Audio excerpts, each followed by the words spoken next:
Et nous voilà de retour sur le plateau de Débadoc avec nos invités. Vous en reconnaîtrez sûrement quelques-uns. Bonsoir, Dany Deradji, vous avez 19 ans. On l'a vu dans le documentaire, vous êtes étudiant en management du sport et vous vivez à Châteaubourg, en Ille-et-Vilaine. C'est ça. À vos côtés, Anne-Olympe Lebossé, vous avez 17 ans et vous êtes lycéenne à Rennes. Oui. Bonsoir Sira Silla. Bonsoir. Vous êtes députée de La République En Marche de Seine-Maritime depuis 2017. Vous êtes avocate de formation. Et à vos côtés, Magali Doarge, bonsoir. Vous êtes la réalisatrice de ce documentaire Élu, mais pourquoi faire ? Et puis un peu plus tard dans l'émission, Tom Chevalier, chercheur au CNRS, nous rejoindra ici sur ce plateau. Et puis nous recevrons aussi Simon Guillaumard, qui est un jeune militant Europe Écologie Les Verts. Première question à Dany et à Anne-Olympe. Qu'est-ce que ça vous fait de vous revoir ? On s'était vu la première fois lundi soir lors de l'avant-première. Du documentaire. Moi, j'avais vu quelques images d'elle, mais du coup, sur le téléphone de Magali. Mais de vous revoir, est-ce que ça vous rassure, ça vous... Oui, moi ça me rassure qu'il soit là comme ça. Ouais, bah moi on aussi. peut se complémenter. Non, mais de vous revoir sur ces images du documentaire. Ah, ok. Non, mais vous êtes contente d'être là, mais Oui, on est ravis. En vrai, si, ouais, c'était... moi, j'avais juste vu le casting. Et puis ensuite, je l'ai revu en entier à l'avant-première. Déjà, du casting, de ce que ça rendait et tout, j'étais satisfaite. C'était vraiment hyper bien. Et après, de me voir dans le documentaire en entier, ça me fait un peu bizarre. Mais en vrai, je suis quand même fière d'avoir participé à ça. Et vous, Dany ? Moi, c'était une très bonne expérience. J'ai pu me remémorer quelques souvenirs, notamment avec Monsieur Bachelier à l'Assemblée nationale, et c'était vraiment cool. Donc ça fait bizarre de se voir sur un documentaire comme celui-ci, mais c'était vraiment très cool de se remémorer tout ça, en fait. Et votre regard sur la politique a-t-il changé depuis le tournage ? Moi, personnellement, ouais, parce que je m'y intéresse plus, je sais davantage ce qu'un député fait, et ça a été très utile, je pense, pour les présidentielles, d'avoir un autre œil sur ça, en fait. Vous êtes allé voter ? Bien sûr. Moi, j'ai pas pu. Ben oui, vous avez encore que 17 ans. Ouais. Magali, vous êtes donc la réalisatrice de ce film. Pourquoi ce film ? D'où est venue l'idée ? Alors, je crois que l'idée, elle est venue justement d'un échange un peu comme celui-là avec mes propres enfants, quand ils avaient à peu près ces âges-là, 16-17 ans, à l'occasion d'une échéance électorale. Un dimanche midi, on discutait et ils me disent « Mais maman, tu vas voter pour qui ?» Et ce n'était pas une échéance aussi évidente, entre guillemets, que les présidents ou les maires. On était sur, de mémoire, conseiller départemental ou régional. Et je leur dis, je sais pas, je savais pour qui j'allais voter, mais ils me disent, mais en fait, ils servent à quoi ? Et alors j'ai commencé à essayer d'expliquer à mes enfants à quoi servait un conseiller départemental. Et c'était pas si simple que ça. Et puis on s'est questionné sur toutes les fonctions des élus. Et à l'origine, ce projet, je l'avais un peu imaginé sur tous les élus du suffrage universel, direct, indirect. Voilà, c'est mes enfants qui ont inspiré ce projet. Et quelle est votre ambition maintenant avec ce film ? Vous voulez que ça soit quoi, son avenir ? Je pense que je l'ai toujours pensé pour être un outil de pédagogie, puisque ça l'a été pour mes enfants, ça l'a été à travers le regard des jeunes qui m'ont accompagnée. Moi, j'aimerais qu'ils puissent servir à, je ne vais pas aller jusqu'à réenchanter la démocratie, ce serait peut-être un peu prétentieux déjà, mais déjà, si on pouvait permettre d'expliquer à quoi servent les élus, avant de se questionner pour qui on va voter, je pense que c'est essentiel de savoir pourquoi on le fait. Et une fois qu'on a bien compris pourquoi, c'est peut-être plus simple de se questionner pour quel projet. Alors justement, vous avez été élu local, vous aussi. Est-ce que c'était aussi ça, ce film, c'était pour mieux comprendre ? Vous avez eu l'impression d'être mal comprise parfois ? Alors oui, je pense que quand on est élu, moi j'ai été 20 ans élue dans ma commune, j'ai été conseillère municipale puis adjointe. Je pense que déjà ces fonctions-là, elles sont un peu plus identifiées. Les gens savent à peu près à quoi sert un maire, surtout dans les petites communes, parce qu'il y a la proximité qui le permet. Mais pour autant, on ne sait pas comment ça fonctionne, on ne sait pas exactement quelle est l'organisation et puis quelles sont toutes les missions. Et la mission d'un député, hormis certaines évidences qui sont le député dans l'hémicycle, il vote des lois. Et quand on ne le voit pas dans l'hémicycle, les réflexions qu'on entend souvent, c'est « ils ne sont pas là, ils ne bossent pas ». Et moi, pour en avoir fréquenté parce que j'étais élue, je savais que ce n'était pas cette réalité-là. Et je l'expliquais à mes enfants, à mes amis, et des fois même, j'étais obligée d'un petit peu de me battre, alors que c'est pas ma cause, c'est la cause de tous. Et donc je pense que c'est vraiment ça qui a inspiré ce projet. Ils vont aussi sur les plateaux télé. On a Siracilla qui est là avec nous. Que retenez-vous de cette expérience, Siracilla ? Déjà, j'ai été ravie de la faire. Je trouve qu'on est tous fiers à chaque fois de pouvoir montrer dans quel domaine on évolue, on travaille. Moi, je le vois en circonscription ou à Paris, lorsque je vais dans des entreprises, dans des commissariats. On est toujours content de montrer ce qu'on fait. Et plus particulièrement sur le sujet de la jeunesse, j'ai été énormément ravie et très fière d'être avec Anne Olympe, très pétillante. Elle avait vraiment envie de découvrir l'Assemblée nationale, de découvrir tout ce que je faisais. Donc c'était vraiment une fierté d'accueillir la jeunesse qui est l'avenir de notre pays. Et aussi, pour moi, c'était très important. Je remercie énormément Magali en fait, de son projet. Parce que lorsqu'on se pose la question à quoi sert un député, on parle de la jeunesse, mais je sais que beaucoup d'adultes ne savent pas à quoi sert un député. Et il n'y a rien de pire que la méconnaissance. Et lorsqu'on voit, par exemple, l'évolution d'Anne Olympe dans le reportage, je suis très fière. Au début, elle ne savait pas. À la fin, elle sait. Elle connaît l'émission en général. Justement, la transition est toute trouvée. On va justement regarder juste un tout petit extrait où on voit bien cette évolution entre le début du documentaire et la fin. On regarde. Ah, mais si. J'ai fait cette année une option de droit et on parle un tout petit peu, mais ce qu'ils font, dans les députés, l'Assemblée générale, tout ça, mais on parle pas, on parle pas de leur C'est l'Assemblée nationale. Pardon, je suis désolée. Je suis très maladroite, je suis désolée. Du coup, un député, c'est un peu le porte-parole, c'est le porte-parole des citoyens français. Et ils ont chacun une circonscription. Et donc, ils votent aussi donc des lois à l'Assemblée nationale, dans l'hémicycle. Et ils appartiennent tous à une commission. Enfin, ça fait plein de choses, en fait. Ça fait pas que voter des lois des députés. Anne Olympe, Dany, vous avez eu quand même des cours d'éducation civique à l'école. Vous Oui, saviez mais- rien des institutions ? Honnêtement, pour ma part, on a eu des cours d'éducation civique au collège, Collège, mais on n'en parle pas du tout des députés. Et après, moi, j'ai fait une option au lycée sciences politiques. Et encore une fois, les députés, ils passent pas à la trappe, mais un peu, on nous parle des présidents, des ministres, mais un député, on n'en parle pas réellement. Anne Olympe, vous qui êtes encore au lycée, c'est pareil. Ouais. En fait, on n'étudie pas le fond, vraiment. C'est ça. On parle plus de la forme, tout ça. Et oui, comme l'a dit Dany, on voit plus le rôle des présidents. Enfin, après, c'est plus... on peut plus Il faudrait que chaque lycéen, chaque jeune passe quelques jours en immersion avec un député. non, on regarde le Pas compliqué.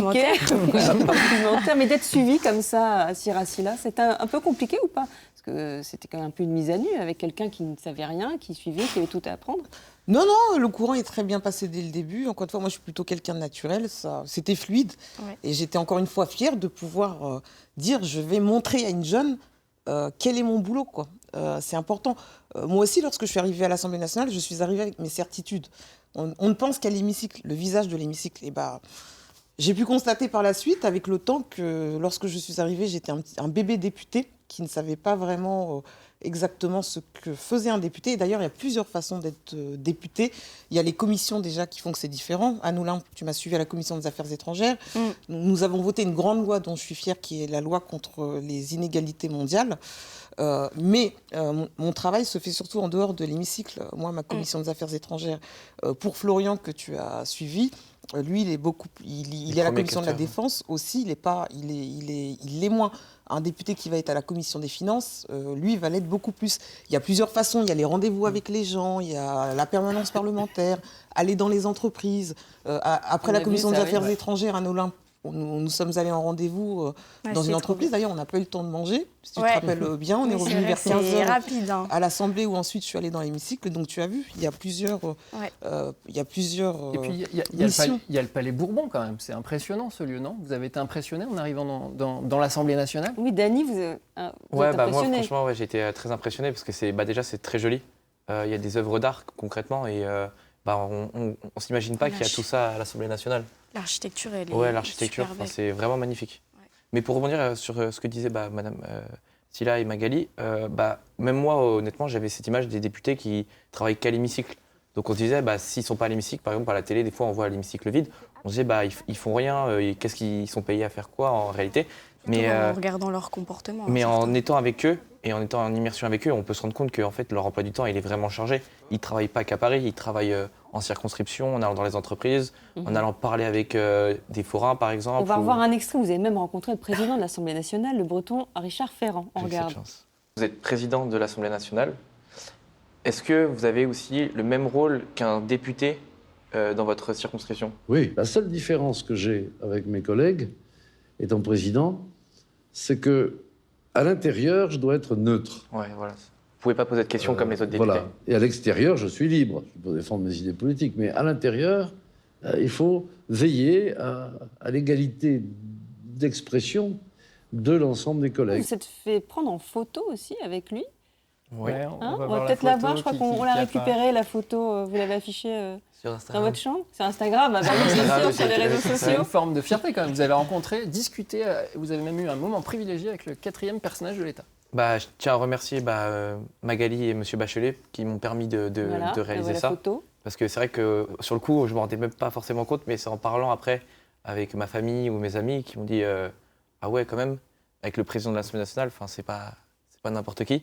Et en voyant même sur les dernières semaines, M. Ferrand avec M. Macron, tout ça, donc on se dit que c'est une personne importante quand même. Et du coup, après toute cette séquence, après ce tournage, est-ce que tout ce que vous avez vécu, ça vous a incité à vous intéresser à la campagne présidentielle qui commençait juste? Bah oui, moi, du coup, je comprenais déjà plus les idées que défendaient les candidats. Et dans tous les cas, j'ai grandi aussi, donc l'élection présidentielle de 2017, je m'étais moins intéressée forcément parce que j'étais plus jeune. Vous aviez 10 ans. Ouais. Et du coup, oui, là même, je pouvais débattre mieux avec mes parents, etc. Donc, Moi, personnellement, je m'y étais déjà intéressé il y a 5 ans. Maintenant, c'est vrai que je peux voter, donc c'était la première fois que Vous avez voté. j'ai voté. Donc c'était un bon moment pour moi. Maintenant, j'ai été un peu dans la compréhension du taux d'abstention des jeunes sur le vote, parce que j'ai trouvé ça dommage. Alors, vous parlez de l'abstention. Justement, on va regarder les chiffres de l'abstention, hein, selon un sondage Ipsos Stopra Seria qui date de dimanche dernier.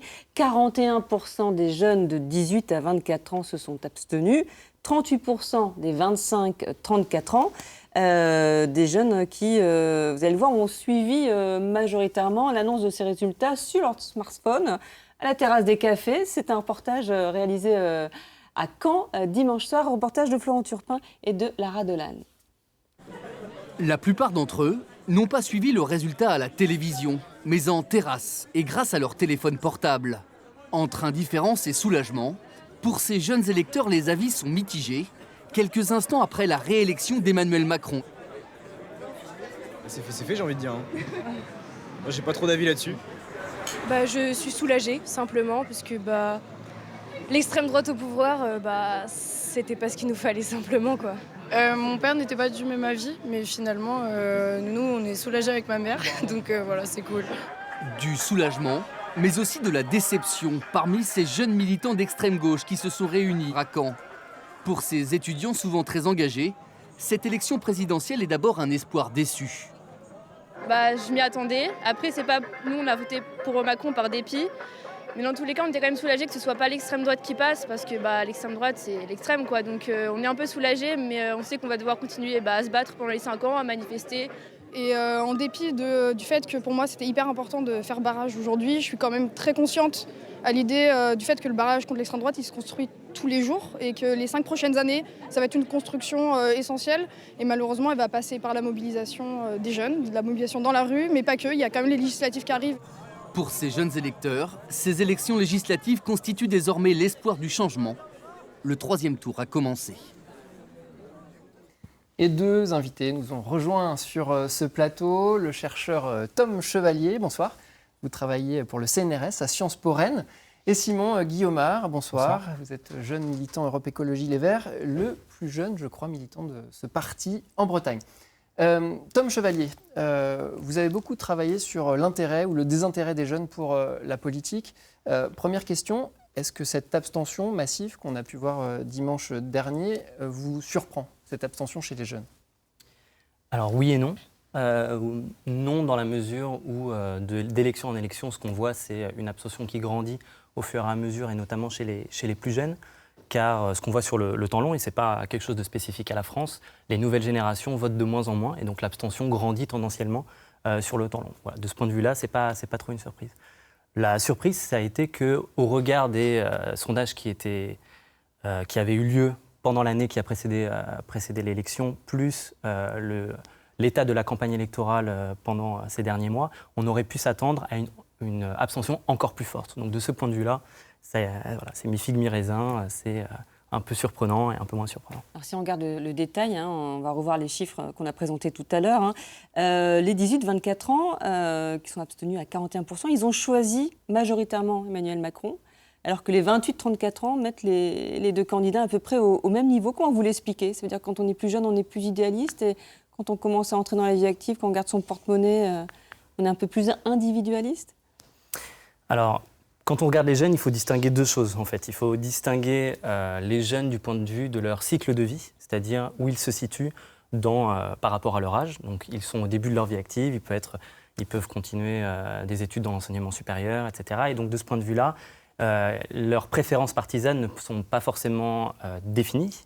Et donc, ils vont avoir des préférences spécifiques en raison de leur âge. Et il faut distinguer ça du mécanisme lié à la génération.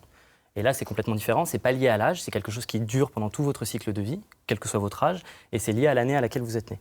Et là, pour répondre à votre question, donc ça dépend. Plus vous êtes d'une génération récente, plus certains enjeux vont être importants pour vous par rapport aux anciennes générations. Par exemple, pour les nouvelles générations, un des enjeux les plus importants, c'est l'environnement.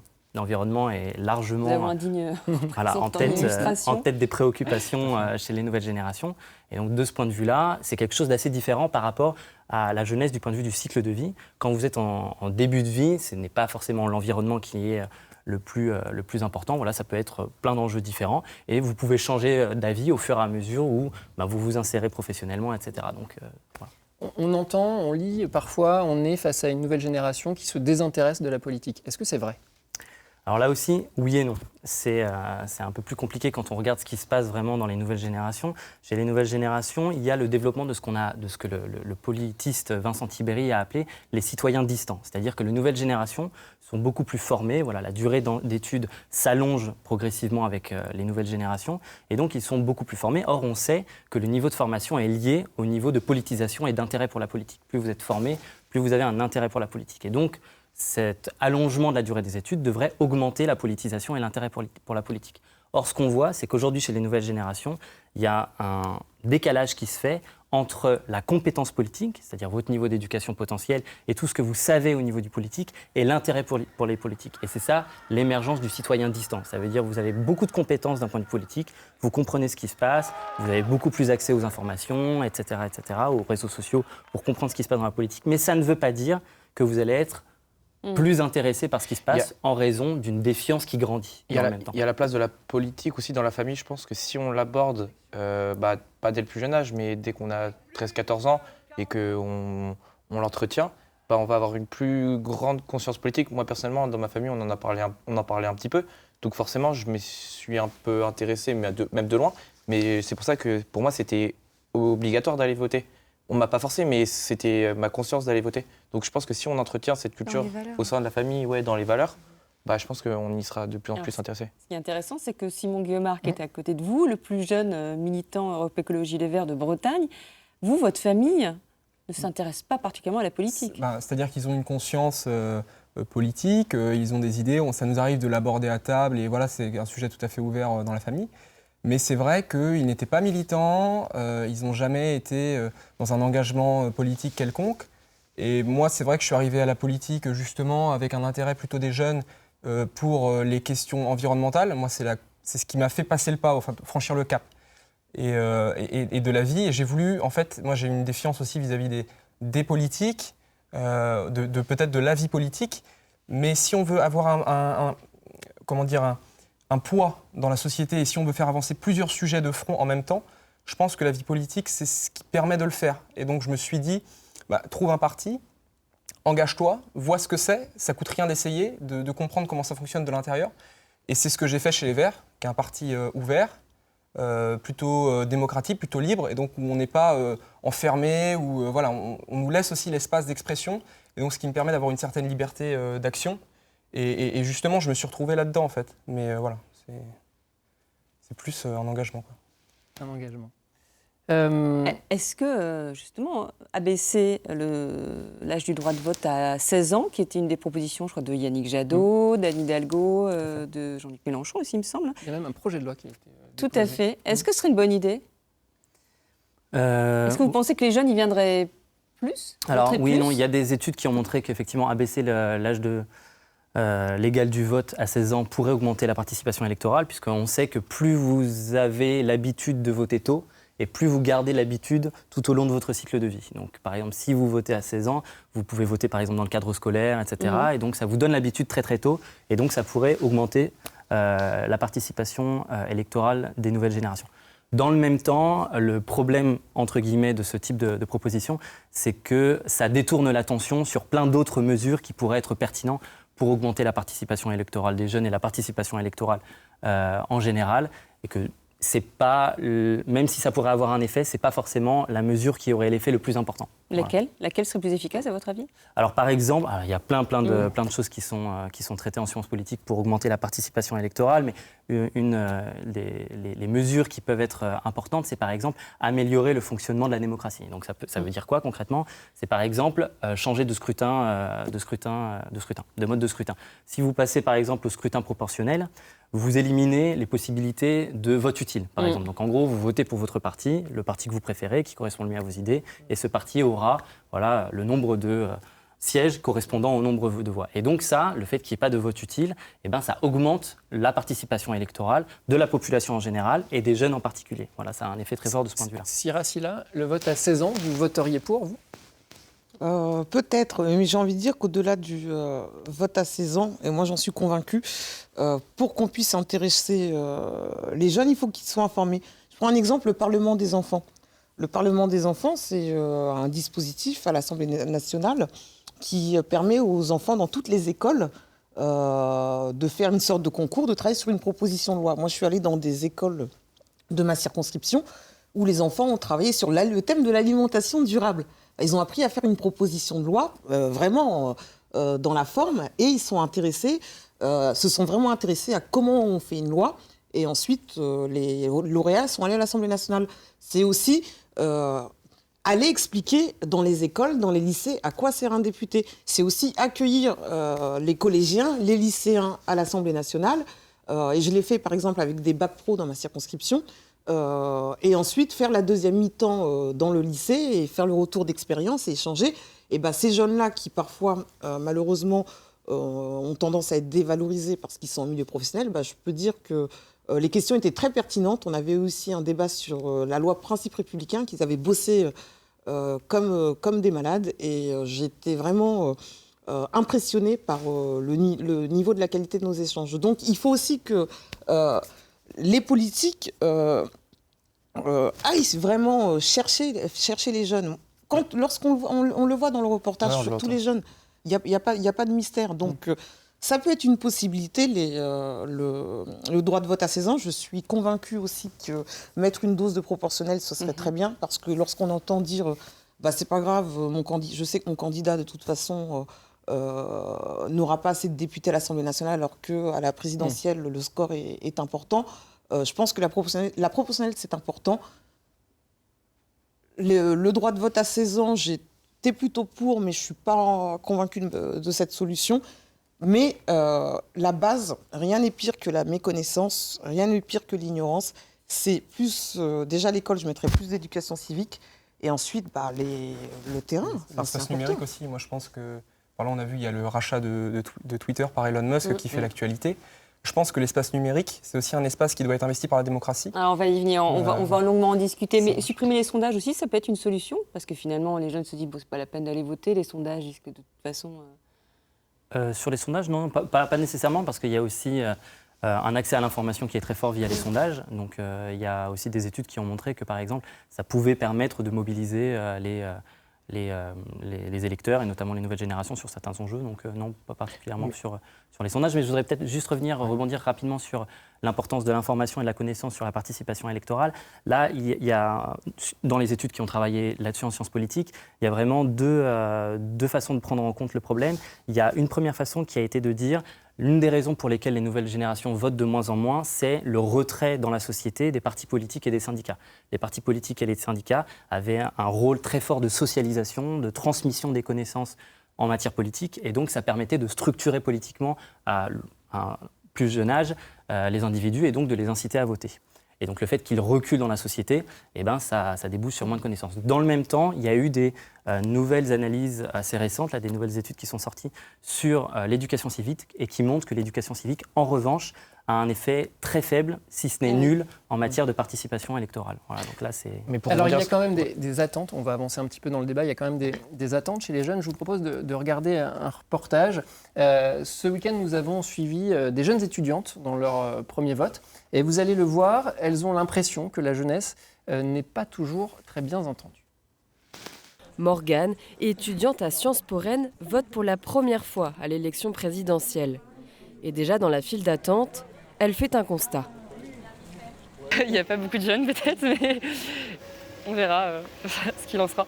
Après 20 minutes d'attente et un passage dans l'isoloir, premier vote et première peine de cœur politique. À voter. Difficile à 22 ans de ne pas voter pour ses idées. J'ai vraiment pas voté par conviction. J'en veux pas aux gens non plus qui votent pour l'extrême droite. J'en veux pas aux gens qui s'abstiennent. J'ai fait ce qui, moi, me semblait être le mieux. De retour dans sa chambre étudiante, Morgane révise ses partiels avec une amie. Enfin, j'ai l'impression que pour séduire les jeunes, ça passe par des choses qui sont pas du tout intéressantes. C'est aller parler à tel influenceur ou quoi que ce soit, et derrière, on néglige un petit peu sur nos idées politiques. La jeunesse, elle se mobilise, la jeunesse, elle est présente. Alors peut-être pas dans l'isoloir, mais la jeunesse, elle est là. Parmi les sujets qui préoccupent le plus Morgane et Vic, l'urgence climatique et la justice sociale. Enfin là, on parle de la retraite, on parle de reculer l'âge de la retraite, ça n'a aucun sens pour nous. Et bon, déjà qu'on la regarde de loin, elle est en train de filer là, on la voit plus venir. Le discours qu'on a, c'est aux jeunes de sauver un peu la planète, la démocratie. Il faut qu'il y ait aussi, je pense, un réel intérêt de nos prises de position par les générations d'au-dessus. Il n'y a plus le choix, on n'est pas utopiste, et ça je pense que c'est important à dire, c'est pas de l'utopie, en fait, on est les plus réalistes là dans l'affaire. Morgane et Vic se forment au métier institutionnel dans le domaine de la culture pour sensibiliser le public aux grands enjeux comme le féminisme ou l'écologie. Une autre façon, selon elle, de faire de la politique.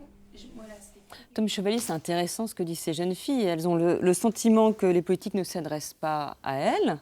Ne prennent pas en compte finalement leurs préoccupations, tout en leur demandant de s'investir parce que l'avenir, c'est eux, c'est la jeunesse, c'est le monde de demain. Oui, je trouve ça vraiment intéressant. C'est très intéressant et ça reflète parfaitement ce qui est démontré donc, dans les études sur le rapport politique des nouvelles générations, c'est-à-dire deux aspects, c'est-à-dire le premier enjeu, c'est le décalage entre l'offre politique, donc l'offre des partis politiques et la demande politique ensuite des citoyens et notamment des jeunes, sur les enjeux qui sont mis en avant dans le débat public, dans la campagne électorale, etc. Les enjeux qui sont demandés par les jeunes, c'est environnement, justice sociale, ça a été mentionné, alors qu'on a, par exemple, si on pense à la campagne qui vient de s'achever, ça a été dominé pendant tout un temps par la guerre, par un pouvoir d'achat, retraite, focalisé plutôt sur les enjeux d'immigration, etc., etc. Donc, c'est-à-dire des enjeux qui sont en complet décalage avec ce qu'attendent les jeunes. Premier aspect. Et deuxième aspect qui est vraiment symptomatique aussi de ce qui se passe chez les nouvelles générations, c'est cette volonté de dépasser le vote. Une nouvelle conception de la démocratie. Donc, quand on pense, en fait, les jeunes qui ne votent pas, ça ne veut pas nécessairement dire qu'ils ne sont pas politisés, mais c'est aussi qu'ils pensent que, en fait, la démocratie déborde complètement le vote, et ça peut passer par d'autres aspects, comme ça a été mentionné par les jeunes. Dany, vous avez voté cette année. Ouais. Est-ce que vous avez l'impression, comme ces deux étudiantes, qu'on ne vous entend pas assez ? Je pense que, comme on a pu le voir, Jean-Luc Mélenchon a été le représentant, pas des jeunes, mais celui qui a eu le plus de voix par les jeunes, parce que je pense qu'il s'est adressé aux jeunes d'une façon jeune, en allant sur les réseaux sociaux, que ce soit Twitter, TikTok, ou même quand il allait dans des meetings, il parlait de façon jeune. Et donc beaucoup de jeunes se sont retrouvés dans ce qu'il disait, et notamment en parlant aussi de différentes dispositions qu'il voulait mettre pour les jeunes. Et je pense que c'était une façon intelligente aussi pour les jeunes de se dire que là, ils se sentaient représentés. Et je pense que ça n'a pas été fait par d'autres candidats. Je te rejoins là-dessus parce que moi, c'est vrai que j'ai vu récemment un documentaire sur Taïwan où il y a une démocratie très forte sur le net, où ils ont réussi à faire une sorte d'internet open source avec une vie démocratique très très forte autour de ça. Et on le voit en France, il y a un député européen, Raphaël Glucksmann, qui se bat pour la cause des Ouïghours en Chine et qui a aussi une forte adhésion sur les réseaux sociaux. Et je pense que Jean-Luc Mélenchon ou d'autres savent manier justement Twitter, qui est, je pense, un enjeu aussi des politiques aussi de reprendre la main, et à nous tous de reprendre la main sur les réseaux sociaux, qui sont des fois pas forcément français ou européens.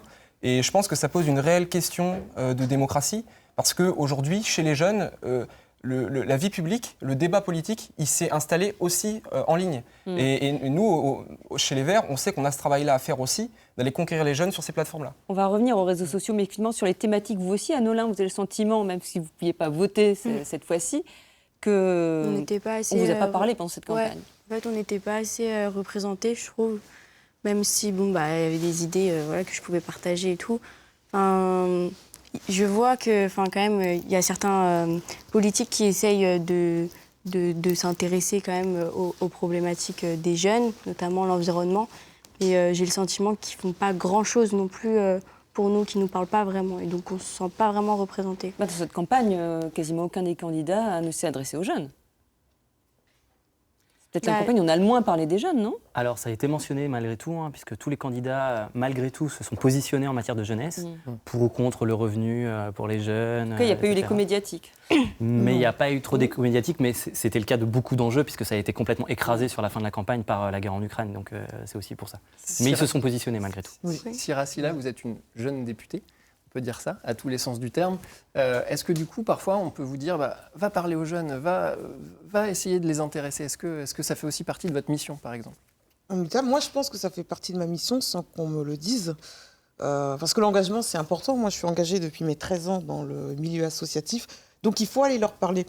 Moi, lorsque je parle avec les jeunes, ce que je constate aussi, c'est que pour beaucoup, en fait, la politique n'a pas d'impact dans leur quotidien. Et on pourra aussi le dire pour des personnes plus âgées, mais ils ne voient pas l'impact. Quel impact ça a? Et ensuite, je l'avais dit à Anne-Olympe lorsqu'elle était venue à Rouen, je t'avais dit, es-tu dans une association? Tu m'as répondu oui, à la Croix-Rouge.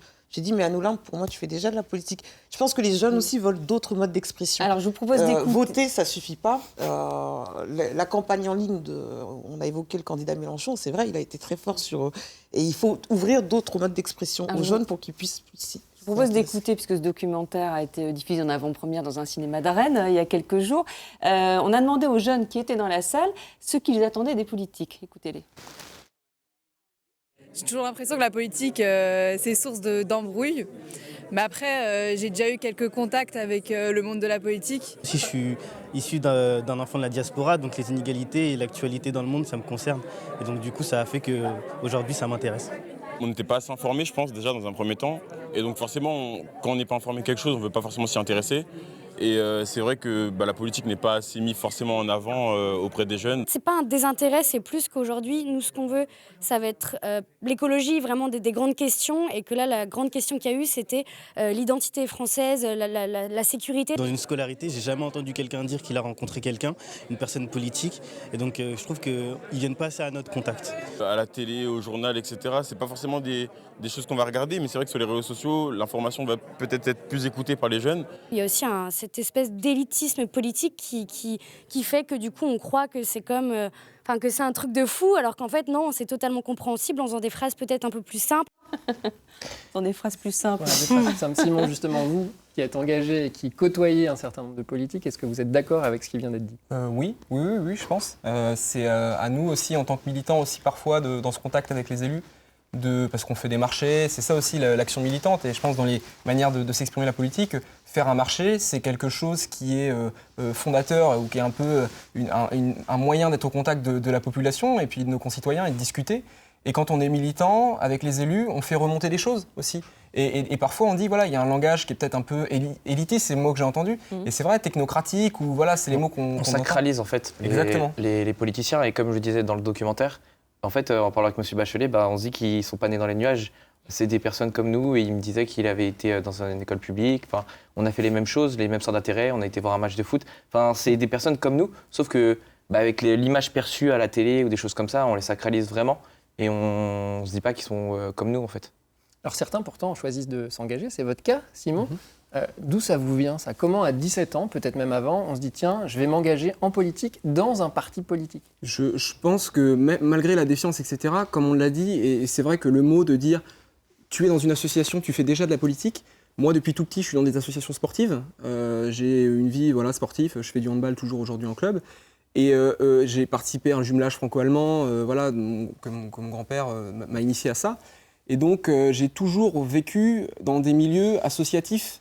J'ai toujours vu cet engagement-là, à la kermesse de l'école, voir mes parents se mobiliser. Et donc c'est aussi une manière, je pense, d'agir sur les choses, c'est de s'engager aussi dans le milieu associatif. Et donc du coup, un parti politique, c'est une association. Rien de plus. Donc ça s'est fait assez naturellement, je dois dire, en fait. Je ne sais pas si tu as vu le documentaire, mais Richard Ferrand disait on n'est pas des simples consommateurs. Donc ça résume totalement ce qu'il vient de dire. Il vous impressionne, Simon, Anne-Olympe et Dany, vous impressionne, Simon? Surtout de savoir son âge, quoi, d'avoir ce temps, parce qu'on parlait aussi avant d'être ici, et de voir comment il se mobilise, de comment il connaît tout son parti, même il parlait avec Madame Silla, ils avaient pas forcément les mêmes opinions, mais c'était intéressant de les voir débattre, et du coup, ouais, c'est impressionnant. Et Simon, justement, qu'en pensent vos camarades, vos amis de votre âge, qui sont peut-être pas eux engagés en politique? Après, ils savent que moi je m'intéresse à tout ça. Après, ça leur empêche pas d'avoir des idées, de s'engager par ailleurs aussi dans d'autres causes. Vous essayez de les convaincre? J'essaye de les convaincre. Moi, je pense que c'est important que la jeunesse, elle s'exprime. Et c'est important, on a vu les marches pour le climat, on a vu tout un tas de mobilisations. Et je pense que c'est super important que les jeunes aillent au contact aussi des élus. Je pense que les élus, peu importe le bord politique, sont prêts à écouter les jeunes et de leur dire que voilà, il y a un député dans notre circonscription, on peut aller lui parler, il y a un maire, il y a des élus, et nous aussi venir dans les partis. On n'est pas fermé, et je pense que c'est important d'ouvrir le dialogue parce qu'il faut que les choses avancent, et on le fera avec la politique. Siracilla, vous vous retrouvez dans ce jeune militant? Il est génial, impressionné pour les idées qu'il développe, son engagement, et oui, il y a de l'autocensure aussi. Beaucoup. Moi, je l'ai vu, notamment au moment des municipales où j'essaie d'aller dans les quartiers pour dire engagez-vous en politique. On m'a dit mais Syrah, j'ai pas fait l'ENA ou j'ai pas été à la fac. Mais la politique, c'est juste la vie des gens, les amis, quoi. Donc tout le monde peut faire de la politique. Et moi, j'ai envie de dire aux gens, engagez-vous aussi, parce qu'on peut pas vouloir le beurre et l'argent du beurre. Certains sont là à jamais vouloir aller voter, d'autres. Alors d'accord, mais comment on va les chercher après? C'est une chose de dire engagez-vous, mais comment est-ce qu'on est entendu? Il faut les rôles modèles, il faut leur montrer. Moi, quand je vais dans des établissements, que je vais dire que mes parents n'ont pas été à l'école, que ma mère ne sait ni lire ni écrire, que je viens d'un quartier, on me dit mais nous aussi on peut. Nous aussi on peut, oui, mais il faut le faire. En fait, il faut déconstruire les imaginaires. Déconstruire les imaginaires. Moi, je prends souvent l'exemple dans les écoles. Je suis députée, c'est comme si j'étais déléguée de classe. Je ne suis pas plus que vous. On m'a donné une mission, un mandat, je vais vous représenter, mais je suis comme vous. Et je pense qu'il y a aussi, tant pour la jeunesse que pour les quartiers, que pour les milieux populaires, déconstruire l'idée que le député, c'est un super-héros. Vous avez été délégué de classe, Simon? J'étais délégué de classe plus jeune. Voilà.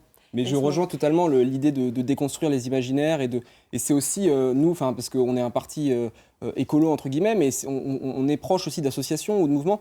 Et l'écologie, c'est aussi ça, c'est aussi déconstruire et déconstruire un imaginaire et aussi ramener à d'autres réalités et avoir une vision.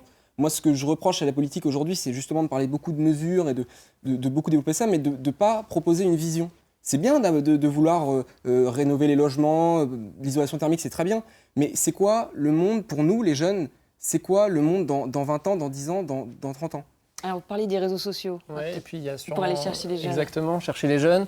Il faut une communication. Et d'ailleurs, dans le documentaire, on va regarder un dernier petit extrait. Dany, avec votre frère et quelques amis, vous donnez quelques conseils. On écoute. Le moyen qui nous permet le plus d'apprendre un petit peu sur la politique, c'est les réseaux sociaux. Par exemple, sur TikTok, il y a des personnes qui résument un petit peu pour les jeunes ce qui se passe pour la politique. Et ça, c'est plus intéressant parce que là, au moins, on comprend, c'est avec nos mots, c'est vraiment décrypté et puis illustré. Pour moi, c'est comment on véhicule l'information aussi. Comme Ryan disait tout à l'heure, c'est le format sur lequel il nous transmet des informations. Si, par exemple, on passe par les réseaux sociaux, nous, on est tous branchés réseaux sociaux, c'est sûr qu'on va voir un post, on va peut-être lire, ou on va voir une vidéo TikTok, on va peut-être la regarder, on va peut-être s'arrêter dessus. Mais c'est vrai que les informations du soir, le journal, voilà, c'est vrai que c'est pas forcément des choses qu'on va regarder, quoi.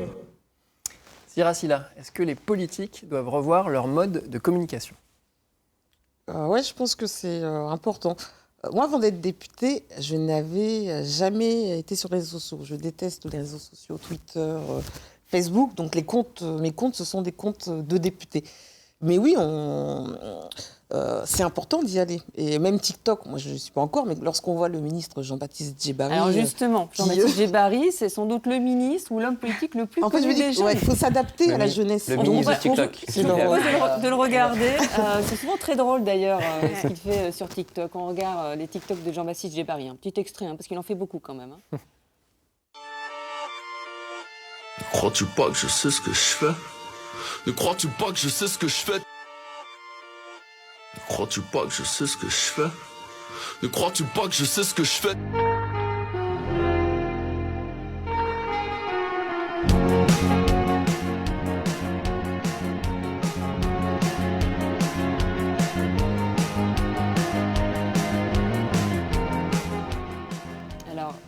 Cette vidéo, ce TikTok, vidéo, ça on voit vraiment que je fais partie de la vieille génération.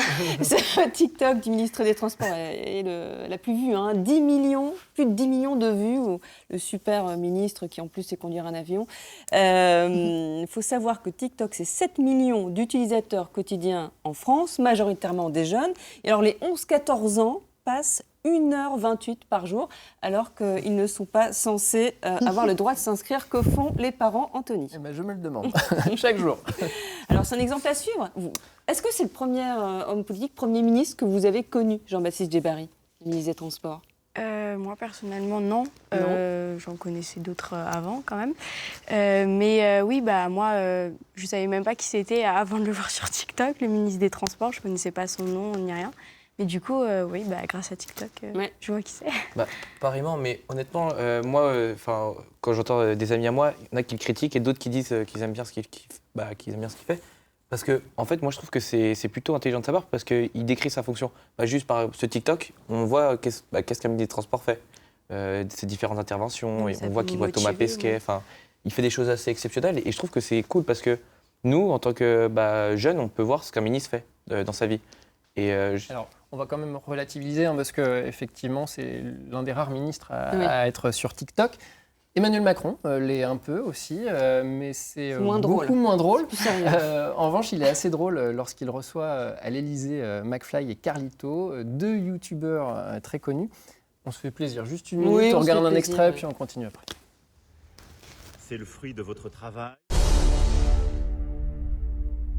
On vous écoute. Très bien. Alors, une anecdote qui est vraie. Il est comme toi, il fait les mêmes gags. J'adore ces gags.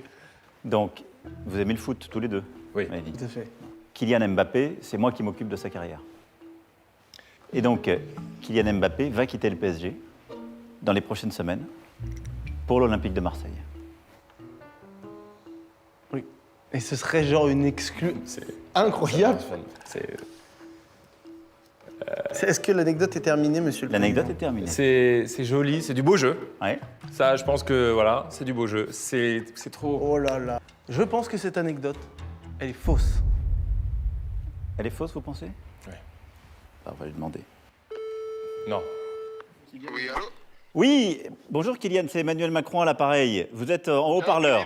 Ça va ? Très bien, et vous ? Kylian, j'ai annoncé la nouvelle à nos amis, à savoir que vous alliez quitter le PSG pour l'Olympique de Marseille. Impossible. Ça, c'est beau. Tom Chevalier, cette vidéo, elle a fait couler quand même beaucoup d'encre il y a un an. La communication des hommes politiques doit passer par là, absolument, pour passer aux jeunes. Alors c'est une bonne question. Je ne suis pas spécialiste du sujet, donc je ne pourrais pas... Vous êtes spécialiste des jeunes et de la politique. Oui, mais sur les enjeux numériques, c'est vraiment quelque chose d'assez particulier, où il y a beaucoup moins aussi d'études qui sont faites, puisque c'est très récent aussi. Et puis c'est assez difficile d'évaluer les effets des réseaux sociaux ensuite sur l'intérêt des jeunes, sur leur participation électorale, etc. En revanche, ce qu'on peut extrapoler, c'est que la communication politique, traditionnellement, elle est beaucoup passée par les médias traditionnels, donc la presse, la radio, etc. Et ce qu'on sait, c'est que la consommation de ce type de médias décline tendanciellement avec le temps, notamment dû au renouvellement générationnel. Donc si on veut renouveler la communication politique des partis politiques, il faut aussi prendre en compte ces nouvelles formes de communication, et donc ça fait partie de l'équation, j'imagine. Mais je pense qu'il faut savoir séparer aussi, parce que M. Macron, il fait une vidéo avec McFly et Carlito, mais ça peut être apprécié, chacun son goût, c'est subjectif. Mais il y a aussi différentes façons. Par exemple, Marlène Schiappa, on peut voir aussi qu'elle se sert des réseaux, et des influenceuses, par exemple, de télé-réalité, et du coup, c'est vu d'une autre manière. Je sais que ça décrédibilise un peu la fonction, et ça a été beaucoup critiqué sur les réseaux sociaux, notamment, alors que M. Djebari, c'est un peu différent encore. Donc, il ne faut pas les utiliser n'importe comment. Ça casse les codes, il y avait eu un maîtrisé. scandale au début du confinement avec, je crois, Gabriel Attal qui avait reçu Enjoy Phoenix sur la représentativité des jeunes. Donc ça avait été très mal perçu. Et je pense qu'il faut faire attention. Et c'est pour ça que je parlais tout à l'heure de la démocratie numérique à Taïwan ou dans ces endroits-là. Il faut faire attention à ce qu'on aborde des vrais sujets aussi. C'est-à-dire que la communication, c'est au contraire, moi, je pense que ça peut avoir un effet négatif aussi. Et positif parce que c'est le contact, mais en effet négatif si on n'aborde pas les vrais sujets. C'est-à-dire qu'on parlait d'écologie, c'est ce qui... Moi, j'aimerais bien voir des politiques sur Internet ou sur les réseaux qui parlent d'écologie. Donc c'est très bien de faire une vidéo avec McFly et Carlito, et voilà, Après, ça veut dire quoi Ça manque un peu de fond. Ça manque de fond, et je pense qu'il ne faut pas prendre les jeunes pour des imbéciles. Oui. Et il faut faire juste attention à ça. C'est que c'est pas parce qu'on est sur un autre média de communication qu'il ne faut pas être sérieux. Il faut prendre les jeunes au sérieux. Et les jeunes, ils votent pour leur avenir. Et je pense que ça, il faut vraiment le prendre au sérieux. Parce que quand tu prends Enjoy Phoenix pour représenter les jeunes, c'est pas une très bonne représentativité. Elle va pas... c'est une youtubeuse, elle n'est pas étudiante, elle s'engage pas politiquement. C'est pas Est-ce qu'elle a un salaire à la fin du mois? Est-ce qu'elle est apprentie? Ouais, c'est ça. Est-ce qu'elle est étudiante? Non, donc je pense que... Et parler à tous les jeunes, vraiment parler à tous les jeunes, voilà, et donc c'est important. Vous pouvez avoir l'impression à travers ces vidéos parfois qu'on se moque un peu de vous. Ça peut être ça Je dirais pas ça parce que je comprends Non, mais je dirais pas ça. Je serais pas aussi négatif que ça. Je comprends ce qu'a voulu faire le président et je pense que ça part d'une bonne intention. Je pense que c'est une bonne stratégie. Ouais, c'est une bonne stratégie, mais je pense que ça peut être dangereux. Anne Olympe, ça vous parle, ça vous touche? Moi, je pense que c'est une bonne stratégie de sa part parce que même s'il y en a qui peuvent trouver ça ridicule, en vrai, ça nous influence indirectement. On peut se dire il est cool et tout, même si on n'aime pas ses idées politiques, il y en a certains qui vont se dire il est cool, il côtoie McFly et Carlito et tout, je vais voter pour lui, peut-être pas que pour ça, mais je pense que c'est une bonne stratégie. Mais je suis d'accord. C'est pas un problème justement, parce que ça veut dire qu'il n'y a que l'image qui compte. Oui, c'est ça. Il faut cultiver le cool, Sierra. Comment on cultive le cool? C'est que le numérique doit être un véhicule au service d'aller chercher les jeunes, un véhicule au service de l'information des jeunes en politique. Utilisé vraiment comme, d'ailleurs, le numérique est un formidable véhicule, pour tout, pour la santé, quand je parle de santé numérique, pour l'enseignement, les MOOC à distance. Donc, un véhicule à votre service pour aller vous chercher, pour vous informer. Mais c'est très court, les messages sur le numérique. Donc, il faut que le message soit très court, très efficace, et la communication Twitter avec peu de mots. Ça peut juste susciter l'envie aussi. C'est pas forcément avoir l'information globale. Mais dans tous les cas, les jeunes préfèrent écouter des choses courtes que des longs débats, tout ça. Mais ça pourrait être intéressant qu'un député ou une députée, justement, passe par les réseaux pour nous montrer que c'est un député. Parce que vous allez faire, je vous nomme community manager, et à partir de la semaine prochaine, vous faites, on voit comment on fait, et je nous lance. Allez, on y va. Attention, c'est enregistré, c'est noté. Vous, Simon, vous faites partie d'un parti politique. Est-ce qu'on vous demande conseil ? Oui, on s'intéresse à ça. Sur la présidentielle, je pense qu'on sait qu'on a des progrès à faire là-dessus. On est déjà assez présent sur les réseaux sociaux, mais on a vraiment des progrès à faire. Et je pense qu'on l'a vu dans la présidentielle, et on parlait de Jean-Luc Mélenchon. Je pense qu'il a fait une très bonne campagne sur les réseaux sociaux. Et c'est à nous, en tant qu'écologistes, on a aussi beaucoup d'influenceurs qui parlent de ça, etc. C'est à nous d'aller vers les jeunes et de vraiment de marquer le pas et de s'investir sur ces réseaux sociaux-là. On parlait d'éducation civique à l'école. Je pense que c'est aussi un moyen de faire le lien entre tout ça et d'apprendre aux jeunes comment utiliser, quels sont les dangers du numérique, la cybersécurité, tout ça, avoir une conscience citoyenne aussi en ligne, avec les questions d'harcèlement et tout ça. Donc je pense qu'il faut faire un lien entre tout ça et de dire que l'éducation citoyenne, c'est avoir une vie politique sur les réseaux sociaux, mais c'est avoir aussi une vie personnelle, etc. Et donc, attention à tout ça. Et donc, je pense qu'il faut faire un package avec tout ça. On se rapproche de la fin de cette émission. J'ai envie de vous demander aux uns aux autres, notamment vous les jeunes, ce que vous allez retenir finalement de cette expérience. Est-ce que la vie va continuer comme elle était, ou alors est-ce que vous allez devenir un peu des ambassadeurs? Est-ce que vous allez vous intéresser encore plus à la politique? Qu'est-ce qui va changer? Qu'est-ce qui va se passer à partir de demain? Maintenant, vu qu'on connaît quand même plus le fond de la politique, si ça va quand même changer nos perceptions, nos idées. Et puis moi, personnellement, je sais que désormais, comme je vous l'ai dit en début d'émission, je m'y intéresse beaucoup plus et puis je comprends beaucoup plus ce qui se passe. Donc oui, ça a quand même changé ma perception et comme je l'ai dit 1000 fois dans le documentaire de Magali, ça a été une expérience hyper enrichissante et j'en suis super reconnaissante puisque tout le monde ne peut pas participer à ce genre d'émission et je trouve ça super. Dany, lors de la projection, alors je ne sais pas si c'était une boutade ou si c'était la réalité, mais je vous ai entendu dire que pourquoi pas s'engager un jour en politique? Ouais, parce que on va commencer aussi par dire qu'on peut être, avec Anne Olympe et les différents acteurs du documentaire, qu'on peut être des ambassadeurs. On a eu ce privilège-là, donc un privilège implique des responsabilités aussi, je pense. Et donc parler à nos amis, à notre famille et leur dire ce qu'un député fait et les différentes actions qu'il mène. Et oui, pourquoi pas un jour s'engager politiquement. On ne peut pas forcément en tant que député, maire ou quelque chose comme ça, mais très simplement des associations, des choses comme ça, comme dit Madame Stila, c'est de la politique. Donc aider mon prochain et faire bouger les choses si c'est possible, ouais. Voilà. C'est un joli mot de la fin. C'est un joli mot de la fin. C'est une belle conclusion, Dany. Merci. Voilà, c'est la fin de ce débat doc. On vous remercie tous sincèrement d'y avoir participé. Merci. On a passé un très bon moment, Anthony. Ouais, merci beaucoup à vous. Et puis maintenant, c'est les législatives, la campagne des législatives qui s'ouvre. J'imagine que vous allez être pas mal occupés, Siracilla, dans les prochaines semaines. Une campagne des législatives que l'on pourra suivre sur les antennes, bien sûr, de France 3, France 3 Bretagne et France 3 Normandie. On vous proposera tout un tas de débats d'ici les élections législatives. Merci à vous tous. Merci de à nous vous avoir tous. suivis. Et à bientôt. Merci. Au revoir. Au revoir.